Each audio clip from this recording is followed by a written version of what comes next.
యహో! నా మూతి మీద లక్కుంది, నా నాలుక మీద కిక్కుంది. నన్ను ఆపడం ఎవరితారం? లాగించేద్దాం ఈ పాలం.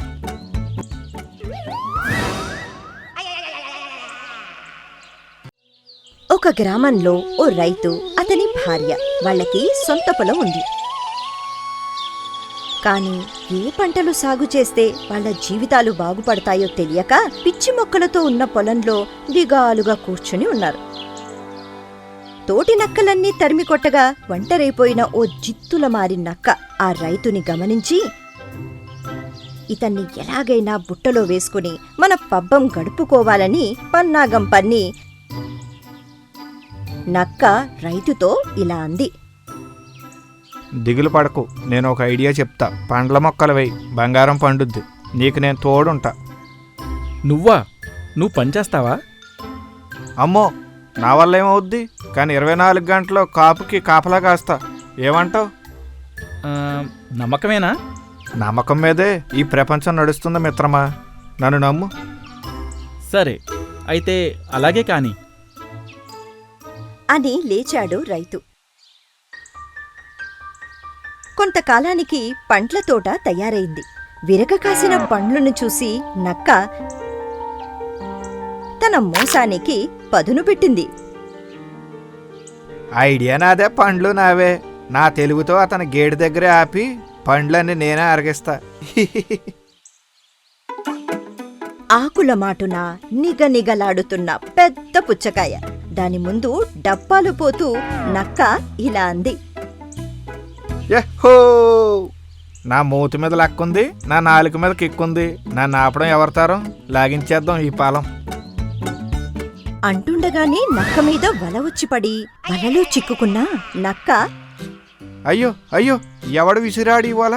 కాదు కదా, ఇది కళ. కాదు కాదు, ఇది వలే. డాంబికాయలకు పోతే దెబ్బైపోతాం. రక్షించండి అని రచ్చ చేస్తే బయటపడతాం. రండి బాబు రండి, నన్ను కాపాడండి. Bumper offer. ఇదేంటి, సంతలో శనక్కాయలు అమ్మినట్లు ఇలా పిలవడం ఏంటి? ఇలాగైతే ఎవరు వస్తారు? వాళ్ళు ఎవరు తీస్తారు? ఏడవాలి. రక్షించండి, నన్ను కాపాడండి. ఎవరు లేరా? ఎవరూ రారా? రైతు భార్య వచ్చారు. వచ్చావా మిత్రమా? చూసావా మిత్రమా? ఎవడో బడుద్దాయి నన్ను బంధించాలని చూశాడు. ఎవడో వెదవాయి నా మీద వల విసిరాడు. బడుద్దాయి వెదవాయి కాదు, నీ మీద వల విసిరిన గడుగ్గాయిని నేనే. ముక్కు మీద వేలేసుకుని, మీ తెలివి తెల్లారినట్టే ఉంది. నక్కలో ఓరకుక్కలో కూరకు పనికిరావు. దాని మీద ఎందుకేశారు వల? ఈ రైతు ఏదో తేడాగా మాట్లాడుతున్నాడే. వీడికి వీడి పెళ్ళానికి పీటముడి పెట్టి 30 తిప్పలు పెట్టాలి. సిగ్గు నటిస్తూ, ఊరుకో మిత్రమా, ముద్దు చేస్తే సంకనెక్కినట్టు స్నేహితుడా అంటే నువ్వే నా ప్రియసఖి అంటావా? నా మీదే వలపవలు విసురుతావా? గుర్రున చూసి నక్కని ఫాట్మని కొట్టింది రైతు భార్య. నోర్ముయ్, నా మొగుణ్ణి పట్టుకుని వలపు గిలుపు అంటావా? తోలు తీసి చెట్టుకు వేలాడు కట్టి తోకని ముక్కలు ముక్కలు చేస్తా.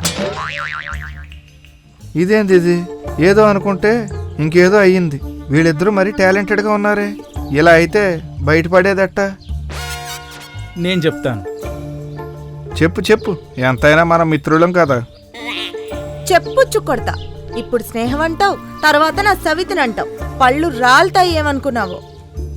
కొట్టు, రాలగొట్టు. పళ్ళుండబట్టే మన తోటలో పళ్ళన్నీ తినేసింది ఈ జిత్తులు మారిది. ఏంటి, నేనా? ముళ్ళకర్రతో ముడ్డు మీద పొడుస్తా. ఆ రోజు నా దగ్గరికొచ్చి ఏమన్నావు? పళ్ళ తోట వేసేయి, బంగారం పండుద్ది, జీవితాంతం కాపలా కాస్తా అన్నావా లేదా? అన్నాను, కాపలాగా ఉన్నాను. ఏం నువ్వు ఉన్నది? తోట కాపొచ్చింది కదా అని నేనొస్తే ఎండాకాలం కాపెట్ట వస్తుంది అని సీతాఫలం చెట్టు చూపించి మామిడి పళ్ళన్నీ మింగేశావు. శీతాకాలంలో కాయలెట్ట కాస్తాయని మామిడి చెట్టు చూపించి సీతాఫలాలన్నీ చప్పరించేశావు. నిన్నటికి నిన్న నీ నక్క గుంపంతా పిలిచి పార్టీ ఇస్తానని తోటంతా పాడు చేశావు. అవును, కానీ ఇదంతా నీకెవరు చెప్పారు గురు? ఎవరా? ఆ నక్కలే. నా అక్కలా? అంటే నా సొమ్ము తిన్నాన్నే. ఎవడిది సొమ్ము? నీదా నాదా? కుక్క తోక వంకర, నక్క బుద్ధి టింకర. ఇప్పుడు దీన్ని ఏం చేద్దాం? ఏమి చేయొద్దులే, అలా వదిలేయ్. దీన్ని వదిలేస్తే శిక్ష ఏముంది? దీనికి బుద్ధెలా వస్తుంది? వదిలేయమంటే వల్లో నుండి వదిలేయమని కాదు, వల్లోనే ఉండని. కాపలా ఉన్నట్టుంటుంది, బయటికి రాలేదు కదా, తోట క్షేమంగా ఉంటుంది. మరి నాకు తిండో? మోసం చేసే వాళ్ళకి తిండి దొరకదు, కష్టపడే వాళ్ళకి ఫలితం దక్కకుండా ఉండదు.